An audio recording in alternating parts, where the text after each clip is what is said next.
नमस्कार, आप देख रहे हैं युग करवट न्यूज और आपके साथ मैं हूं शोभा भारती। पेश है आज का हमारा न्यूज बुलेटिन। आइए नजर डालते हैं आज के हेडलाइंस पर।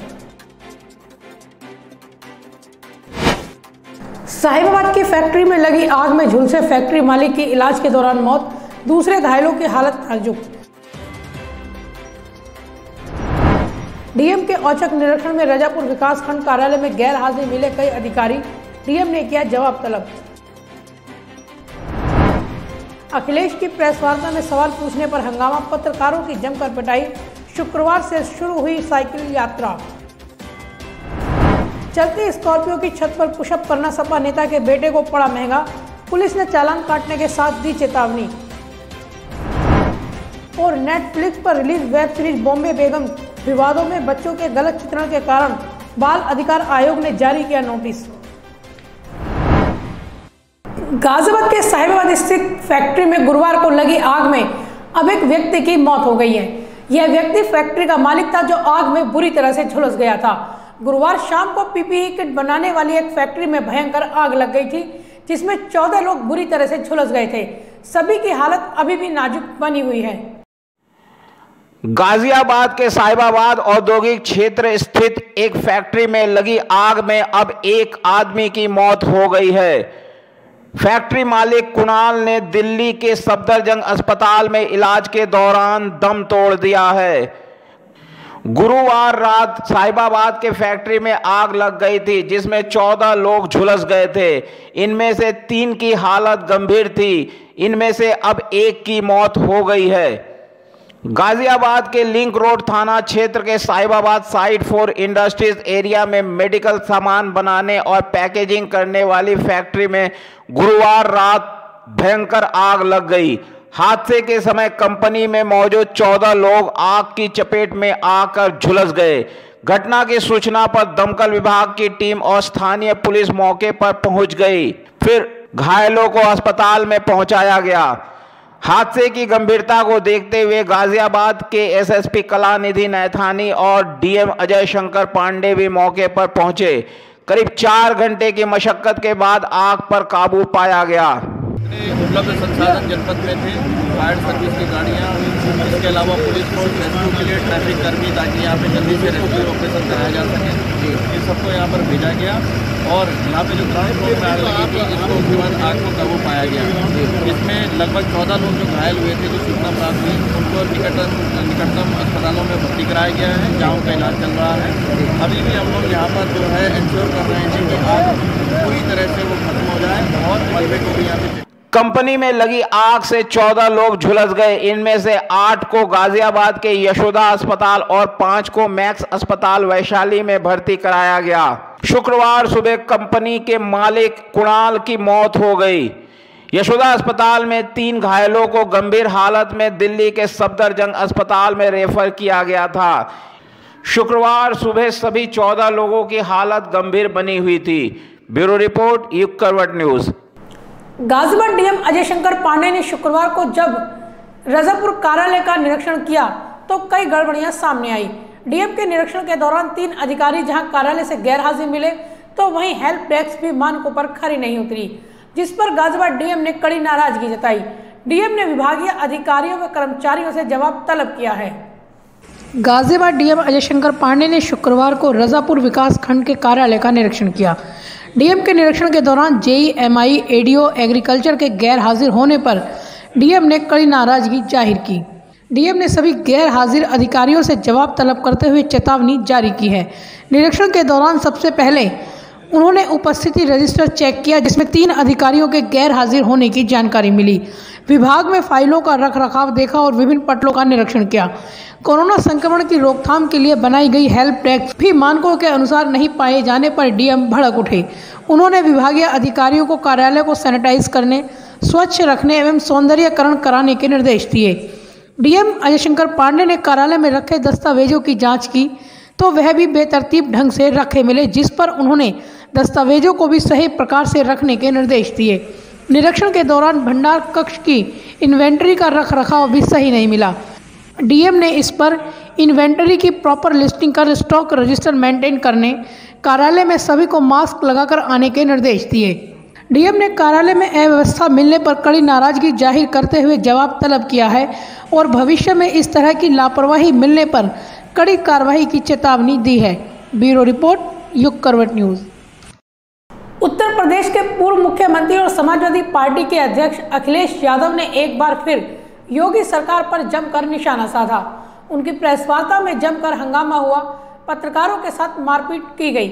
समाजवादी पार्टी की ओर से शुक्रवार से साइकिल यात्रा की शुरुआत की गई। यह यात्रा रामपुर से लखनऊ तक की होगी। उत्तर प्रदेश के पूर्व मुख्यमंत्री और समाजवादी पार्टी के अध्यक्ष अखिलेश यादव की प्रेस कॉन्फ्रेंस में गुरुवार को जमकर हंगामा हुआ। मुरादाबाद के एक होटल में अखिलेश की प्रेस वार्ता के दौरान सपा कार्यकर्ताओं ने जमकर उत्पात मचाया। सपा कार्यकर्ताओं ने मीडिया कर्मियों के साथ मारपीट भी की। इस दौरान एक पत्रकार जमीन पर भी गिर गया।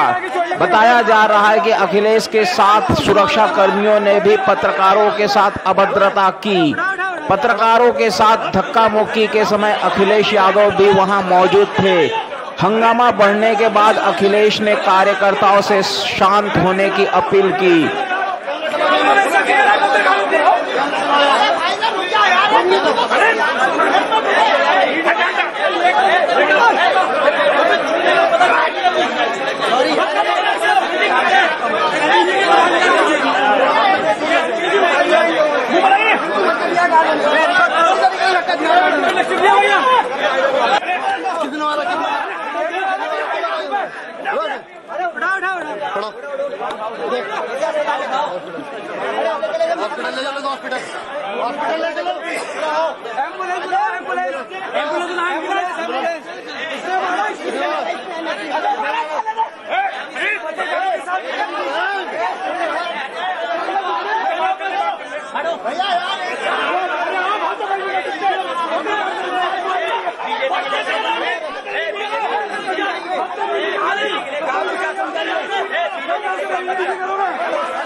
अभी आपकी सुधार नहीं आई तब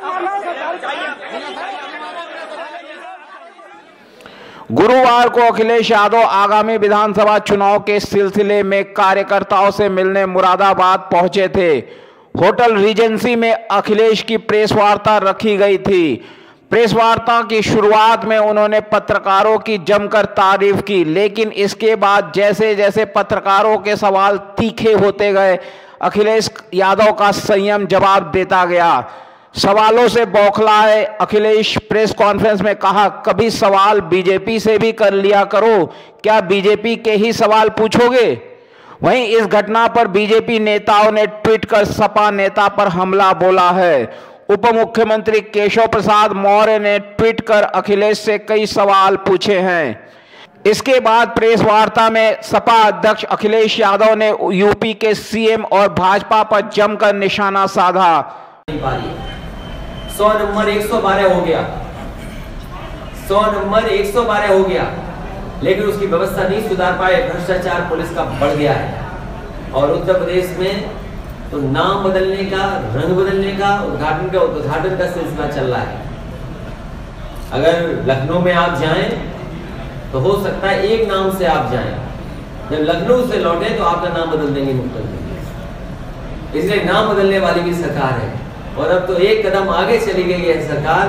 अब सेल्फी वाली सरकार हो गई है, काम किसी और का, सेल्फी अपनी। इसलिए पत्रकार साथियों, हम आपका धन्यवाद देते हैं, आपका भी सहयोग चाहते हैं कि लोकतंत्र को आप भी बचाएं। समाजवादी रास्ते से ही खुशहाली है, सेकुलर रास्ते में ही खुशहाली है।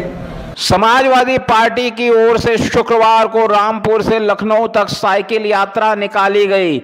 यह यात्रा रामपुर के सांसद आजम खान और उनके परिवार के खिलाफ प्रदेश सरकार की ओर से की जा रही कथित कार्रवाई के खिलाफ निकाली जा रही है। ब्यूरो रिपोर्ट, युग करवट न्यूज। अंतर्राष्ट्रीय महिला दिवस पर नेटफ्लिक्स पर रिलीज हुई बॉम्बे बेगम्स वेब सीरीज विवादों में आई है। इस सीरीज में बच्चों के गलत चित्रण की शिकायत के बाद राष्ट्रीय बाल अधिकार संरक्षण आयोग ने 24 घंटे के अंदर सीरीज की स्ट्रीमिंग रोकने का नोटिस जारी किया है। बता दें, इससे पहले तांडव, मिर्जापुर सहित कई वेब सीरीज भी विवादों के घेरे में आ चुकी हैं। तांडव मिर्जापुर के बाद अब नेटफ्लिक्स पर एक और वेब सीरीज बॉम्बे बेगम्स विवादों में आ गई है। अंतर्राष्ट्रीय महिला दिवस के मौके पर रिलीज हुई सीरीज में बच्चों का अनुचित तरीके से चित्रण करने का आरोप लगा है।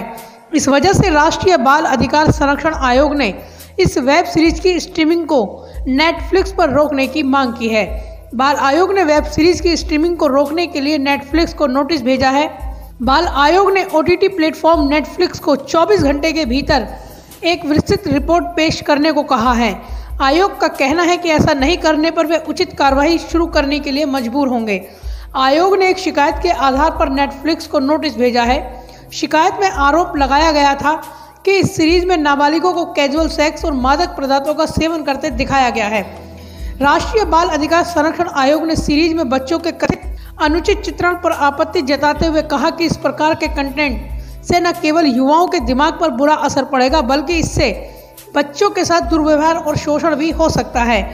आयोग ने अपने नोटिस में कहा कि नेटफ्लिक्स को बच्चों के संबंध में या बच्चों के लिए किसी भी सामग्री को स्ट्रीम करते समय अतिरिक्त सावधानी बरतनी चाहिए। आयोग ने तुरंत इस सीरीज की स्ट्रीमिंग रोकने के निर्देश के साथ ही चेतावनी दी है कि अगर ऐसा नहीं होता है तो आयोग CPCR अधिनियम 2005 की धारा 14 के प्रावधानों के तहत उचित कार्रवाई के लिए बाध्य होगा। बता दें कि बॉम्बे बेगम्स 5 महिलाओं की जिंदगी की कहानी है। इस सीरीज का निर्देशन अलंकृता श्रीवास्तव ने किया है। सीरीज में पूजा भट्ट के साथ अमृता, सुभाष, सहाना गोस्वामी, आद्या आनंद और पलबिता बोर ठाकुर है। महिला दिवस पर इस वेब सीरीज को नेटफ्लिक्स पर रिलीज किया गया था। रिलीज के साथ ही यह सीरीज विवादों में आ गई है। ऐसा पहली बार नहीं है जब किसी सीरीज के कंटेंट को लेकर विवाद हुआ हो। तांडव और मिर्जापुर वेब सीरीज को लेकर विवाद अभी भी जारी है। ब्यूरो रिपोर्ट, युग करवट न्यूज। उत्तर प्रदेश के फिरोजाबाद से हैरान करने वाला एक वीडियो वायरल हो रहा है। वीडियो में समाजवादी पार्टी के एक नेता का बेटा चलती स्कॉर्पियो की छत पर पुशअप करता हुआ नजर आ रहा है। पुलिस ने गाड़ी का चालान काटने के साथ ही सपा नेता और उसके बेटे को दोबारा ऐसी हरकत नहीं करने की चेतावनी दी है। और तूने क्या बोला? औकात? मैं पागल। अगर मैं इतनी सी जमीन बेच दूं ना अपने खेत की तो CP में तेरे 3 फ्लैट आ जाएंगे। उत्तर प्रदेश के फिरोजाबाद से एक हैरान करने वाला वीडियो वायरल हो रहा है। अपने पापा के रसूख का फायदा उठाते हुए समाजवादी पार्टी के एक नेता के बेटे ने बीच सड़क चलती स्कॉर्पियो की छत पर पुशअप का वीडियो बनाया, लेकिन समाजवादी पार्टी के नेता के बेटे को कार पर स्टंट करना भारी पड़ गया। पुलिस ने मामले को गंभीरता से लेते हुए गाड़ी का चालान काटा है। सपा नेता और उसके बेटे को थाने बुलाकर तलब कर यह भी समझाया गया कि इस कानून के उल्लंघन से दूसरों की जिंदगी जोखिम में पड़ सकती है। फिरोजाबाद के थाना जसराना इलाके के रहने वाले उज्जवल यादव अपनी स्कॉर्पियो गाड़ी को ड्राइव करते हुए स्टंट करने का वीडियो बनाया। इस वीडियो को सोशल मीडिया पर डाला गया। चलती गाड़ी पर ड्राइविंग सीट से निकलकर गाड़ी के ऊपर पुशअप करता नजर आ रहा है। वीडियो वायरल होने के बाद पुलिस हरकत में आई और गाड़ी का चालान काटा। वरिष्ठ पुलिस अधीक्षक ने बताया कि वीडियो के संज्ञान में आने के बाद गाड़ी का 2500 रुपए का चालान काटा गया। इसके अलावा युवक और उसके पिता को थाने तलब कर चेतावनी दी गई है। ब्यूरो रिपोर्ट, युग करवट न्यूज।